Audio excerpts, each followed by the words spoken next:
अथर्वेदे चतुर्थाष्टके तृतीयोऽध्यायः। प्रयुञ्जति दिवदेति ब्रुवाणा मही माता दुहितुर्बोधयन्ति आविवासन्ति युवतिर्मनीषा पितृभ्यः सदनेजोहुवाना अजिरासस्तदप ईयमाना आतस्थिवांसोः अमृतस्य नाभिम् अनन्तास उरवो विश्वतस्सीं परिद्यावा पृथिवीयन्ति पन्थाः उक्षा समुद्रो अरुषः सुपर्णः पूर्वस्य योनिम् पितुराविवेश मध्ये दिवो निहितः पृष्टिरश्मा विचक्रमे रजसस्पाद्यन्तौ चत्वार ईं बिभ्रति क्षेमयन्तो दशगर्भम् जरसे धापयन्ते त्रिधातवः परमा अस्य गावो दिवश्चरन्ति परिसद्यो अन्तान् इदम् वपुर्निवचनम् जनासश्चरन्ति यन्नद्यस्तस्थुरापाः ते यदीम् बिभृतो मातुरन्ये इहेह दातेयम्या आसबन्धो पितन्वते धियो अस्मा अपांसि वस्त्राः पुत्राय मातरो वयन्ति उपप्रक्षे वृषणो मोदमाना दिवस्पथा बद्धो यन्त्यच्छा तदस्तु मित्रा वरुणा तदग्ने संयोरस्मभ्यमिदमस्तु शस्तम् अशीमहि गातमुत प्रतिष्ठान्नमो दिवे बृहते साधनाय कदुप्रियाय धाम्ने मनामहे स्वक्षत्राय स्वयशसे महे वयम् आवेन्यस्य रजसो यदभ्राङ् अपो वृणाना वितरोति मालिनी ता अत्नतमयुनम् वीरवक्षणम् समान्या वृतया विश्वमारजाः अपो अपाचीरपरा अपेजते प्रपूर्वाभिस्तिरते देवयुर्जनाः आग्रावभिरहन्येभिरक्तुभिर्वरिष्ठम् वज्रमादिकर्तिवाजिनी शतम् वाजस्य प्रचरन् स्वेदमेः संवर्तयन्तो विचवर्तयन्नः तामस्य रीतिम् परशोरिमप्रत्यनीकमख्यम् भुजे अस्य वर्पसः स चायदि पितुमन्तमिवक्षजम् रत्नम् दधाति भरहूतये विशे स जिह्वया चतुरनीकरञ्जते चारुवसाः नो वरुणो यतम् नरिम् न यस्य विद्मपुरुषत्वताः भयम् यतो भगः सविता दातिवार्यम् देवम् वो अद्य सविता रमेशे भगम् च रत्नम् विभजन्तमायोः आवान्नरा पुरुभुजाववृत्यान् दिवे दिवे चिदश्विना सखीयन् प्रतिप्रयाणमसुरस्य विद्वान् सूक्तैर्देवम् सवितारम् दुवस्य उपब्रुवीत नमसा विजानम् ज्येष्ठम् च रत्नम् विभजन्तमायोः अदत्रयादयते वार्याणि पूषा भगो अदितिर्वस्त उस्रः इन्द्रो विष्णुर्वरुणो मित्रो अग्निरहानि भद्रा जनयन्त तस्माः तन्नो अनर्वासपिता वरो छन्दत्सिन्धवहिषयन्तो अनुक्पन्न उपयद्वोते अर्धरस्य होताः राजस्यामपतयो वाजरत्नाः प्रये वसुभ्य इव दानमो दुर्ये मित्रे वरुणे सूक्तवाचः अवैत्वभ्वम् कृणुतावरीयो दिवस्पृथिव्योरवसामदेव सूक्तान्ते तृणान्यज्ञावरण्ये बोधकेऽपि वा यत्स्तृणैरध्ययनन्दनधीतम् स्तृणानि भवते भव पापी कूपतडागानाम् समुद्रम् गच्छ स्वाहा विश्वो देवस्य नेतुर्मर्तो पुरीतसख्यम् विश्वो राय इषुध्यदिद्युम्नम् वृणीत पुष्यसे ते ते देवनेतर्ये चेमाङ्गनुशसे ते राजा ते ह्या आवृते सचे महि सतथ्यैः अतो नानृनतिथेनतः पत्नीर्दशस्यत आरे विश्वम् पथेष्ठान् विशो युजोतु योयुभिः यत्र मन्थिरभिहितो रुद्रभद्रोण्यः पशुः द्रमणाः वीरपस्योर्नाधीरे वसनिता एष ते देवनेतारथस्पतिः शम्रजिः शम्राजे स्वस्तय इषस्तुतो मनामहे देवस्तुतो मनामहे अग्ने सुतस्य पीतये विश्वैरूमेभिरागहि देवेभिर्हव्यदातये कृतधीतय आगतसत्यधर्माणो अध्वरम् अग्नेः पिबत जिह्वया विप्रेभिर्विप्रसन्त्यप्रातर्यावभिरागहि देवेभिः सोमपीतये अयम् सोमश्च मो सुतोमत्रे परिषिच्यते प्रिय इन्द्राय वायवे वायवायाहि वीतये जुषाणो हव्यदातये पिबा सुतस्यान्धसो अभिप्रयाः इन्द्रश्च वायवेषाम् सुतानाम् पीतिमर्हथः ताञ्जुषेथामरेपसामभिप्रयाः सुता इन्द्राय वायवे सोमासो दध्याः शिरः निम्नम् नयन्ति सिन्धवोऽभिप्रयाः सजोर्विश्वेभिर्देवेभिरश्विभ्यामुषसा सजोः आयाह्यग्ने अत्रिवत्सुतेरण सजोर्मित्रावरुणाभ्याम् सजोः सोमेन विष्णुना आयाह्यग्ने अत्रिवत्सुतेरण सजोरादित्यैर्वसुभिः सजोरिन्द्रेण वाजुना आयाह्यग्ने अत्रिवत्सुतेरण स्वस्ति नो मिमीतामश्विना भगः स्वस्ति देव्यतिथिरनर्वणाः स्वस्ति पूषा असुरो दधातु नः स्वस्ति द्यावा पृथिवी सुचेतुनाः स्वस्तये वायुमुपब्रवामहै सोमम् स्वस्ति भुवनस्य यस्पतिः बृहस्पतिम् सर्वगणम् स्वस्तये स्वस्तय आदित्यासो भवन्तु नः विश्वे देवानो अद्या स्वस्तये वैश्वानरो वसुरग्निः स्वस्तये देवा अवन्तृभः स्वस्तये स्वस्ति नो रुद्रः पाद्ब्रह्मसः स्वस्ति मित्रावरुणा स्वस्ति पथ्ये रेवति स्वस्ति न इन्द्रश्चाग्निश्च स्वस्ति नो अदिते कृति स्वस्ति पन्थामनुचरेम सूर्या चन्द्रमसामिव पुनर्ददताज्ञता जानता सङ्गमेमहि स्वस्त्ययनन्तार्क्ष्यमरिष्टनेमिम् महद्भूतम् वायसम् देवतानाम् असुरघ्नमिन्द्रसखम् समत्सु बृहद्यशो नावमिवारुहेम अम्भोमुजमाङ्गिरसङ्गयम् च स्वस्त्यात्रेयम् मनसा च तार्क्ष्यम् प्रयतपाणिः शरणम् प्रपद्ये स्वस्ति संबाधेष्वभयन्नो अस्तु प्रस्याः बाष्पधृष्णुयार्चाः मरुद्भिररक्वभिः ये अद्रोघमनुष्पथम् श्रवो वदन्ति यज्ञियाः ते स्थिरस्य शवसः सखायः सन्ति धृष्णुया ते यामन्नादृषद्विनस्मनाः पान्ति शश्वतः ते स्पन्द्रासो नो क्षणोति स्कन्दन्ति शर्वरीः मरुतामधामहो दिविक्षमा च मन्महे मरुत्सु बोदधीमहि स्तोमैः यज्ञम् च धृष्णुया विश्वे ये मानुषा युगावान्ति मर्त्यम् दिशः अर्हन्तो ये सुदानवो नरो असामिषवसः प्रयज्ञम् यज्ञियेभ्यो दिवो अर्चा मरुद्भ्याः आरुक्मैरायुधा नरऋष्वारुष्टिरसृक्षत अन्वेनाङ्गविद्युतो मरुतो यच्छतीरिव भानुरत्तत्मना दिवः ये वा वृथन्त पार्थिवाय उरावन्तरिक्षः वृजने वा नदीनाम् सतस्थे वा महो दिवः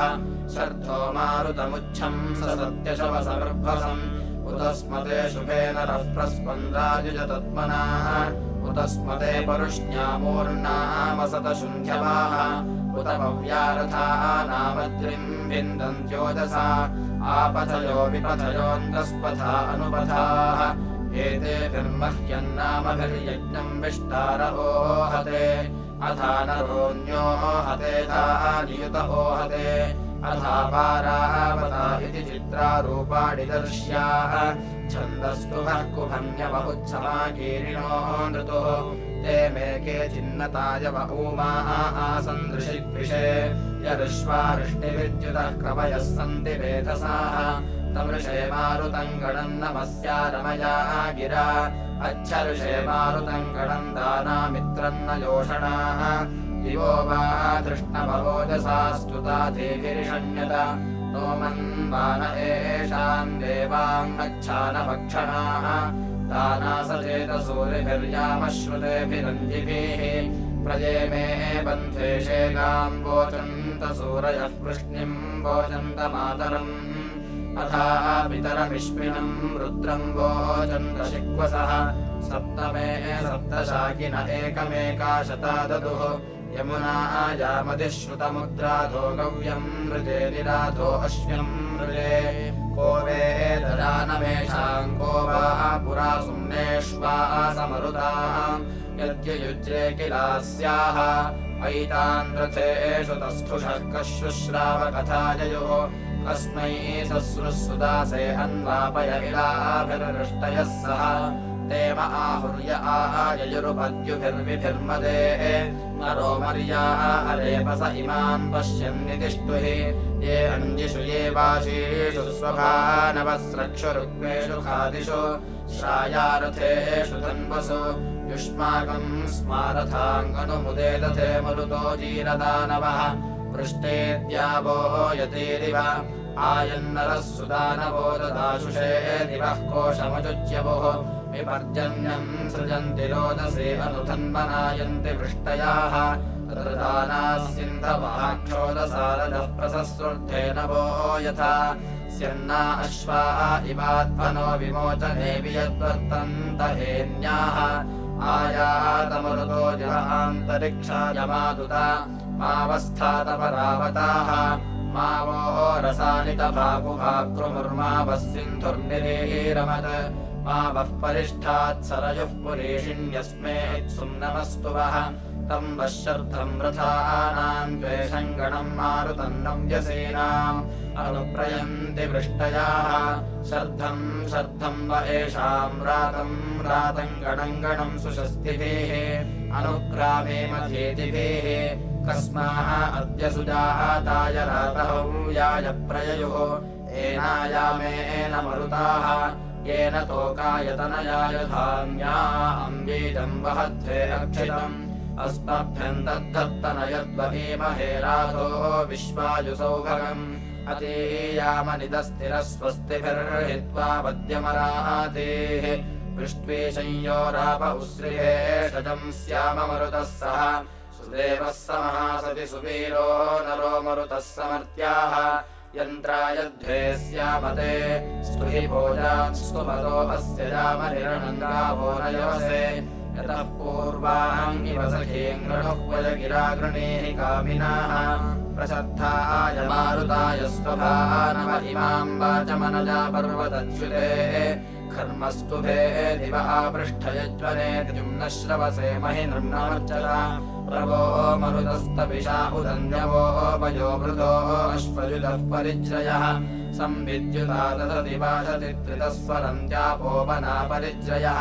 विद्युन्महसो नरो अश्मदिद्यवो वा तत्पिशो मरुतः पर्वतच्युताः अब्दया चिन्मुहुराह्रादुने वृतस्तनयतमारभसा उदोजसः या अक्तोऽनुरुद्राव्यः निशिक्वसोऽव्या अन्तरिक्षम् विरजांसि दूतयः वियदज्राम् अजथनाव एयथा विदुर्गाणि मरुतो नाहरिष्यथ तद्वीर्यम् वो मरुतो महित्वलम् दीर्घम् तथा न सूर्यो न योजनम् एतानयामे अगृभीतशोचिषो नश्वदाय्यन्ययातना गिरिम् अभ्रादिशब्दो मरुतो यदर्णसम्मोषथा वृक्षम् कपनेव वेधसः अधस्मानो अरमतिम् सजोषसश्चक्षुरिवयन्तमनुमेषथा सुतम् न सजीयते मरुतो न हन्यते न श्रेधति न व्यथते न रिष्यति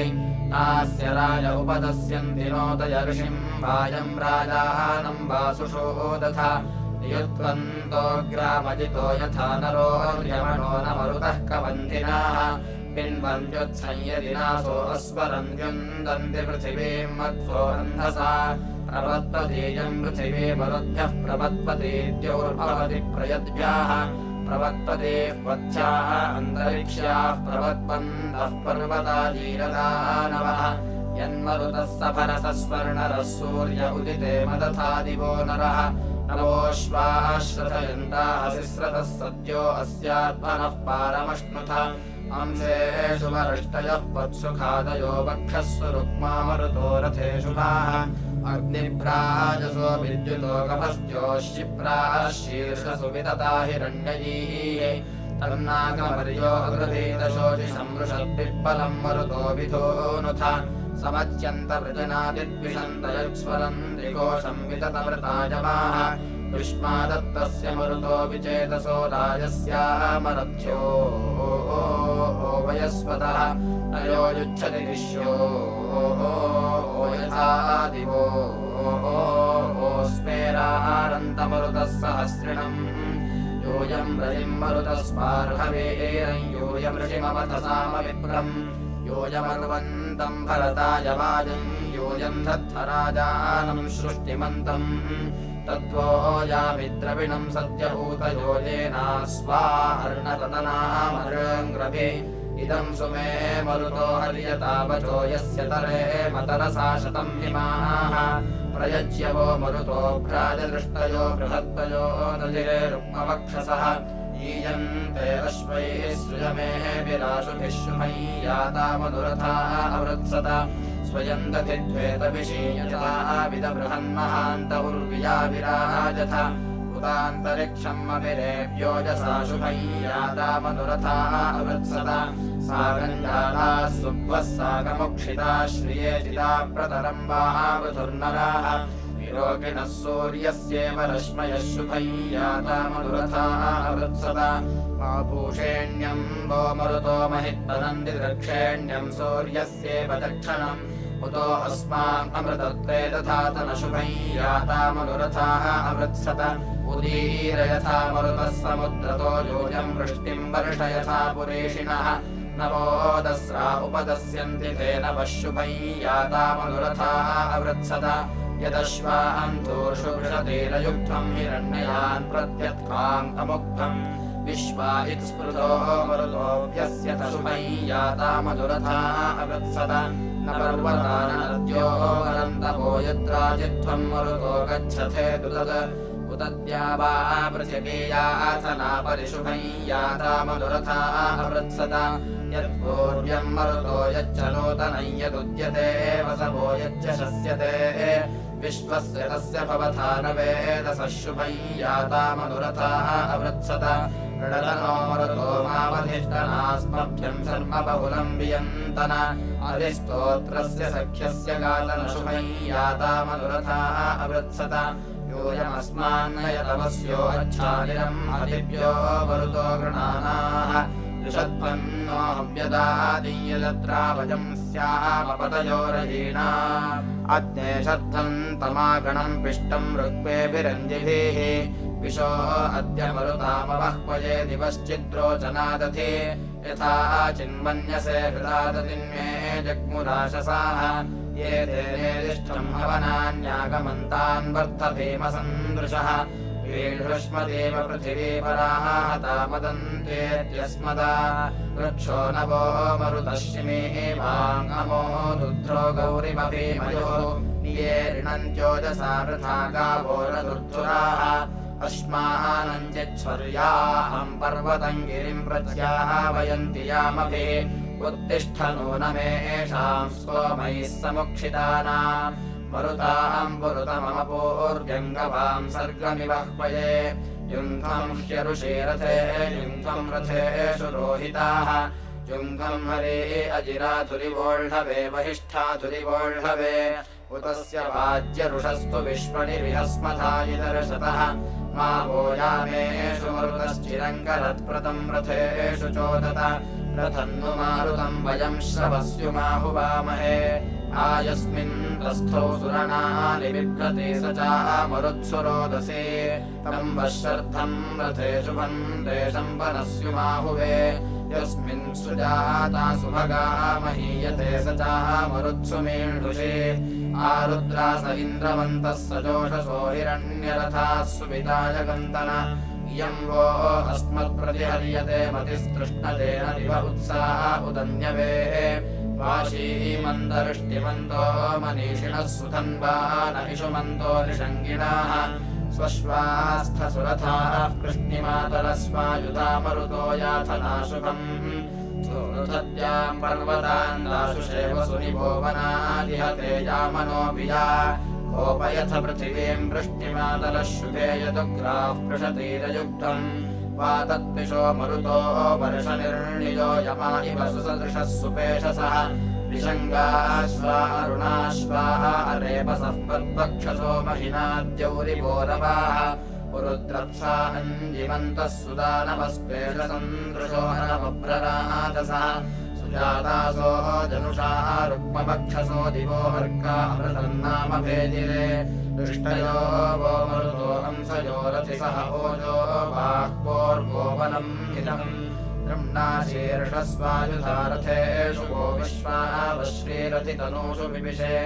वो मदश्वा भद्रथवत्सुवीरम् चन्द्रभद्रातो मरुतो ददानः प्रशस्तिन्नः कृणुतरुद्रियासो भक्षीयवो वसो दैव्यस्य हयेन रो मरुतो मृळताः नस्तु मे मखासो अमृतारदज्ञाः सत्यश्रुतः कवयो युवानो बृहद्गिरयो बृहदुक्षमाणाः तमुनोऽनन्तविषेमन्तमेषाम् स्तुषे गणम् मारुतन्नव्यसीनाम् य आश्वश्वा अमवद्वहन्त उते शिरे अमृतस्य स्वराजाः द्वेषम् गणन्तमसङ्खादिहस्तन्धुनिव्रतम् मायिनन्दातिवारम् मयो भुभोजे अमितामहित्वा वन्दस्म विप्रतु विराधसोदृन् आवो यन्तोदवाहासो अद्य वृष्टिये विश्वे मरुतो जुनन्ते अयं यो अग्निर्मरुतः समिद्ध एतञ्जुषध्वम् कवयो युवानः योऽयं राजा नविर्यञ्जनाय विप्वदष्टञ्जन यथा यजत्राः युष्मदेति मुष्टिहा बाहुजूतो युष्मत्सदश्वो मरुतः सुवीराः अरा इवेदचरमा अहे एव प्रजायन्ते अटवामहोभिः कृष्णे पुत्रा उपमासो रविष्ठा स्वयाः मत्या मरुतः सम्मिमीषो यत्प्रायासिष्टपृषदेभिरश्वैर्वीडुपविभिर्मरुतो रथेभिः क्षोदन्तापो ऋणदेव नान्यभो श्रियो वृषभः क्रन्दतुद्यौः प्रतिष्ठयामन् पृथिवीचिदेशाम् वर्ते भगर्भम् स्वमिच्छवोऽधुः पातान् तुर्यायुजुज्रे वर्षम् स्वेदम् जग्रे रुद्रियाः सह हयेन रो मरुतो मृळताः नस्तु मे मखासो अमृताऋतज्ञाः सत्यश्रुतः कवयो युवानो बृहद्गिरयो बृहदुक्षमाणाः प्रवस्पडक्रन्तु सुविनाय दावनेर्चाः दिवे प्रपृथिव्या ऋतम्भरे उक्षन्ते अश्वान्तरुषन्तः रजो नुस्वम् भानुम् श्रथयन्ते अर्णवैः अमादेशाम् वियसा भूमिरेजतिनोर्नपूर्णाक्षरतिम् यथिर्यते दूरे दृशो ये चिदयन्त एमभिरन्तर्महे विदधे येतिरे नराः गवामिव श्रियसे शृङ्गमुत्तमम् सूर्यो न चक्षुरजसो विसर्जने अत्याः इव सुप्वा अष्टारवस्थनमर्याः इव श्रियसे चेतथा नरः को वो महान्ति महतामुदश्नवत्कस्राव्याः मरुतः को हपुंस्याः योऽयम् हभूमिम् गिरणन्मरे यथ प्रयद्भरद्भे सुविदाय दावनेः पश्वाः इवेदरुषा सस्सबन्धवशूराः इव प्रयुधः प्रोदयुयुधुः मर्याः इव सुहृतो वावृधुर्नरः सूर्यस्य चक्षुः प्रमिनन्ति वृष्टिभिः ते अज्येष्ठा अकनिष्ठा स उद्भिदो मध्यमासो महसा विवाहृतुः सुजातासो जनुषा वृष्टिमातरो दिवो मर्याः नो अच्छा आजिगातन वयो न ये श्रेणी पक्तुरोजसान्तान् दिवो बृहतः सानुनस्पदे अश्वास एषामुभये यथा विदुः प्रपर्वतस्य न फलोङ्ग्रजुज्यवुः विमातुद्यौरतिर्वीतये नः सन्दानुचित्राक्षसो यतन्ताम् आचुच्य वृद्धिव्यम् कोशमेतर्षे रुद्रस्य मरुतो गृणानाः ईडे अग्निम् सुरसन्नमो विरिह प्रसत्तो विजयत्कृतन्नाः रथैरिव प्रभरे वाजयद्भिः प्रदक्षिणिन्मरुताम् स्तोमवृद्ध्याम् आयेतस्थुः पृषतेषु श्रुतासु सुखेषु रुद्रामरुतो रथेषु वनाचिदुग्रादिहते दिवोऽभिया पृथिवी चित्रे जते पर्वतश्चित् पर्वतश्चिन्महि वृद्धो विभाय दिवश्चित्सानुरेजतस्वनेवाः यत्क्रीडथमरुतवृष्टिमन्तः प इव सध्र्यम् चोदवद्वे परा इवेत्रैः बतासो हिरण्यैरभिस्वदाभिस्तन्वः पिबिश्रे श्रिये श्रेयांसस्तपसो रथेषु सत्रामहांसि चक्रिरे तनूषु अज्येष्ठासो अकनिष्ठास एते सम्भ्रातरो वावृथः सौभगाय युवा पिता स्वपाः रुद्र एषाम् सुदुःखा वृष्टिः सुदिनाः मरुद्भ्याः यदुत्तमे मरुतो मध्यमे वा यद्वावमे सुभगासो दिविष्ठ अतो नो रुद्र उतवान् वा अस्याग्ने वित्ताद्धविषो यद्यजाम अग्निश्च यन्मरुतो विश्ववेदसो दिवो वहध्वुत्तरादधिष्णुभिः ते मन्दसानाथु न ज्योतिषादसो वामन्धत्तयजमानाय सुन्वते अग्ने मरुद्भिः शुभयद्भिरक्पभिः सोमम् पिब मन्दसानो गणश्रिभिः पावकेभिर्विश्वमिन्वेभिराजुभिर्वैश्वानरप्रतिभा केतुनाः सजोः केष्ठानरश्रेष्ठतमाय एक आयया परमस्याः परावताः क्वा अवोश्वाः क्वा आवेशवः कथंसे एककथायया पृष्ठे सदो न सौर्यमाः जघने चोदयेषाम् विसक्था निररोः जमुः पुत्रकृथेन जनयः परा वीरास एतनमर्यासो भद्रजानयः अग्नितपो यथा सथ सनत्साश्व्यम् पशुमुदगम्यम् शतावयम् श्यावाश्वस्तुताययादोर्वीरायोपबर्बृहत् उत त्वा स्त्री शशीयसि पुंसो भवति वस्यसि अदेवत्रादराधसाः पिया जानाति जसुरिम् विदृश्यन्तम् विकाविनम् देवत्रा कृणुते मनाः उत घानेमो अस्तुतः पुमाङ्गिति ब्रुवे पणिः स वैरदेय इत्समः उत मेरपद्युपतिर्ममन्दुषे प्रतिश्यावायवर्तनिम् विरोहिता पुरमीळ्वायजेम दुर्विप्राय दीर्घयशसे यो मे धेनूनाम् शतम् वै ददश्विर्यथा ददत् तरन्त इव मह्मनाः य ईम् वहन्त आशुभिः पिबन्तो मदिरम् मधु अत्र श्रवांसि दधिरे येषाम् श्रियातिरोदसी विभ्राजन्ते रथेष्वा दिविरुक्म इवोपरि युवासमारुतो गणस्वेषरथो अनेद्यः शुभय्या वा प्रतिष्कुतः को वेदनूनमेषाम् यत्रावदन्ति दूतयः ऋतजाता अरेपसाः यूयम् वर्तम् विपन्यवः प्रणेतार इच्छाधिया श्रोताः रोजामभूतिषु तेनोपसोः निकाम्या पुरुश्चन्द्रारिषादसः आयज्ञियासो वृत्तन एतम् मे स्तोममूर्म्येतार्थ्याय परावः गिरो देविरथीरिव उत मे वोचतादितिसुतसो मे रथवीतौ न कामो अपवेति मे एष क्षेति रथवीतिर्मघवा गोमतीरनो पर्वतेष्वपश्रितः ऋतेन ऋतमपि हितम् ध्रुवम् वां सूर्यस्य यत्र विमुचन्त्यश्वान् दशशतासातस्त्वस्तदेकम् देवानाम् श्रेष्ठम् वपुषामपश्यम् तत्सुवाहम् मित्रावरुणामहित्वमीर्मातस्थुषीरहभिर्दुदुह्रे विश्वाः पिन्वथस्वसरस्य तेना अनुवामेकः पविरापवर्त अधारयतम् पृथिवीमुदद्याम् मित्रराजानावरुणामहोभिः वर्धयतमोषधीः पिन्वतङ्गा अपवृष्टिम् सृजतम् जीरदानु आवामश्वासुयुजो वहन्तु यतरश्मय उपयन्तर्वाग कृतस्य निर्णिगनुवर्तते वामुपसिन्धवः प्रतिविक्षरन्ति अनुश्रुता ममतिम् वर्धदुर्वीम् बर्हिरिमयजुषा रक्षमाणा नमस्वन्ता धृतदक्षाधिकर्ते मित्रासाथे वरुणेणाः स्वन्तः अक्रविहस्ता सुकृतेः परस्पायन्त्रासाथे वरुणेणाः स्वन्तः आजानाक्षत्रमहर्णीयमाना सहस्रस्थोणम् बिभृतः सहद्वौ हिरण्यनिर्णिगयो अस्य स्थोणा विभ्राजते दिव्या अश्वाजनीव भद्रे क्षेत्रे निमितातिल्विले वासने ममध्वो अधिगर्त्यस्य हिरण्यरूपमुषसोऽव्युष्टावयस्थोणमुदिता सूर्यस्य आरोहतो वरुणमित्रकर्तमतश्चक्षासे अदितिम् च यद्ब्रह्मिष्ठन्नातिविधे सुदानो अच्छिद्रम् शर्म भुवनस्य गोपा तेन नो मित्रावरुणावविष्टम् सिषा सन्तो जिगीवां सस्याम